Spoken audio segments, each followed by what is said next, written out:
Everyone, welcome back to my YouTube channel. কেমন আছো সবাই? তো আজকে তো যেটা নিয়ে ব্লগ করবো আর কি, তো সেটা হচ্ছে আমি তো বিধাননগরে গিয়েছিলাম। তোমরা হয়তো আগের ব্লগে দেখেছো যে আমি সেখানে গিয়েছিলাম, তো দাদার বাড়ি থেকে সেখানে গিয়েছিলাম। তো সেখান থেকে আমি হচ্ছে দাদার বাড়ি থেকে আম নিয়ে এসেছিলাম, আর সেই আমগুলো ছিল হচ্ছে কাঁচা মিঠা আম। তো তোমরা তো জানোই যে কাঁচা মিঠা আমের মোরব্বা খুব ভালো হয়।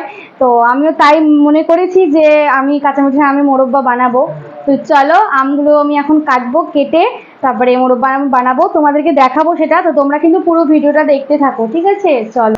আমগুলো না মানে ওপর থেকে পেরেছি, তো তার জন্য নিচে পড়েছে, দেখো ফেটে গেছে আমগুলো। যাই হোক, কোনো সমস্যা নেই।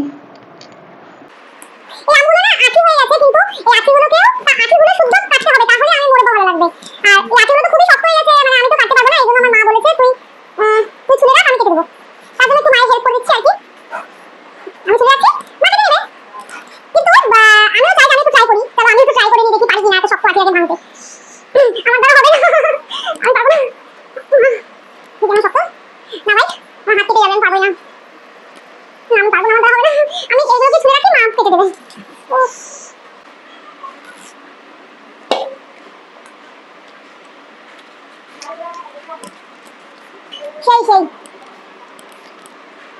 দেখো আমি কাটছি, মানে কাটছি আর কাটছি বাবা।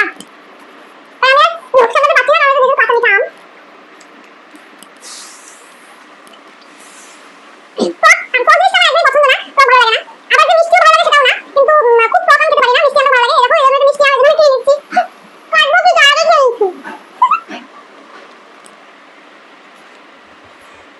আর এই দেখো, বলেছিলাম না আমার মা আম কাটতে পারে খুব সুন্দর। এই দেখো আমার মা এই শক্ত শক্ত আঠিগুলোকে কেটে দিচ্ছে। আর এরকম করে আঠিগুলোকে কাটলে আমের মোরব্বাটা খুব ভালো হয়। আমার দ্বারা তো হয়নি, তাই আমার মা এই দেখো আম কেটে কমপ্লিট। সব আম কাটা হয়ে গেছে আমার মায়ের। আম কেটে দেখো হলুদ লবণ দিয়ে মেখে এখন হচ্ছে রোদে দিয়ে রাখলাম। এখন হচ্ছে রোদে একটুখানি থাকবে, একটুখানি রোদে থাকার পর তারপরে আমগুলোকে ভেজে তারপরে মোরব্বা বানাবো। এই দেখো। তাহলে বন্ধুরা দেখো, আমি হচ্ছে আমাদের হচ্ছে আম শুকানো হয়ে গেছে, মানে রোদটা বেশি দেই নাই, এক রোদে দিয়েছি। তো এখন হচ্ছে সন্ধ্যা, তো এখন এই আমগুলোকে এখন আমি ভাজবো তেলে। তো চলো ভাজি, হালকা করে আমগুলো একটু ভেজে নিতে হবে।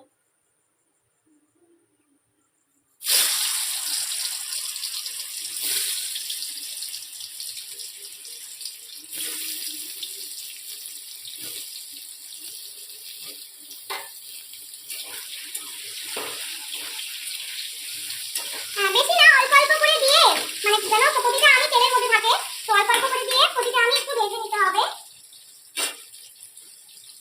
অল্প অল্প করে ভাজলে মানে পুরো আমটা না একটু ভাজা হবে, ভালো ভাজা হলে তবে ভালো হবে। তো এই দেখো আমাদের ভাজা হয়ে গেছে, বেশি ভাজা যাবে না, হালকা একটু ভাজা। তো আমি এখন এটাকে নামিয়ে নিচ্ছি।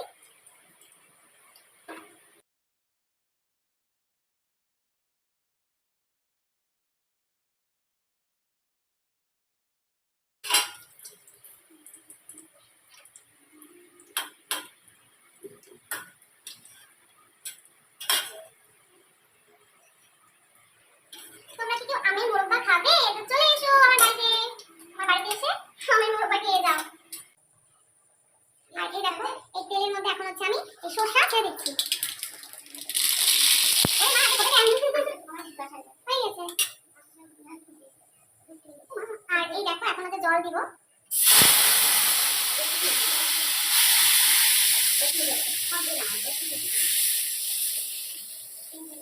জলটা দেওয়ার পর এই যে চিনি, চিনি দিয়ে দেবো, কারণ এটা হচ্ছে কাঁচা মিঠা আম, বেশি চিনি লাগবে না, এই জন্য অল্পই চিনি দিয়েছি।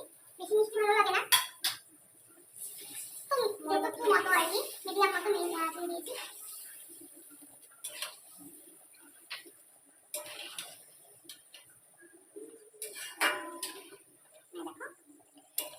চিনি আর জল, এখন এটা এখন গলবে আর কি চিনিটা।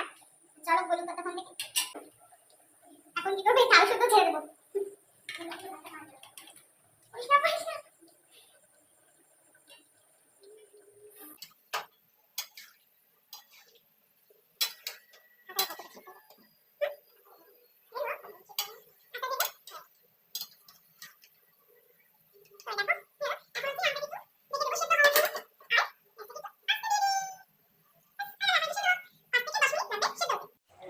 তো ততক্ষণ থেকে আমটা সেদ্ধ হতে থাকুক, আর আমি হচ্ছে পাঁচফোড়নটা একটু রেডি করে নিই, চলো।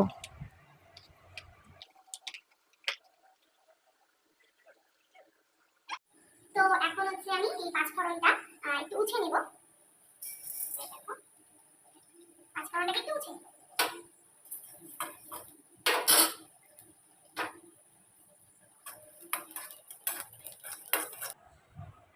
তারপর পাঁচফোড়নটা উছে তারপর একটু মিক্সিতে গুঁড়ো করে নিলাম। তো দেখো আমটা আমার সেদ্ধ হয়ে গেছে, এখন আমি এই গুঁড়োটাকে দিয়ে একটু নাড়াচাড়া করে নেব। হয়ে গেল আমার।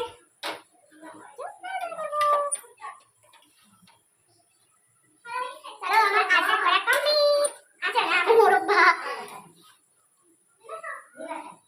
এই দেখো আমার আমি মোরব্বা বানানো কমপ্লিট। তোমরা যারা খাবে তারা চলে এসে নিতে পারবে। তো চলো আমরা একটু টেস্ট করা যাক কেমন হয়েছে আমি মোরব্বাটা।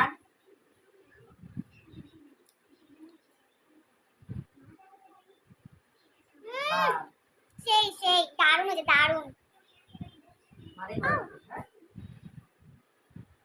তবে এটা গরম গরম খাচ্ছি তো অতটা বোঝা যাচ্ছে না, তবে ঠান্ডা হলে ভালো হবে। গরম হলে যখন একটু টেস্টটা বোঝা যাচ্ছে, ঠান্ডা হলে আরো বেশি ভালো লাগবে। তো তোমরা যা যা খাবে চলে এসো আমার বাড়িতে।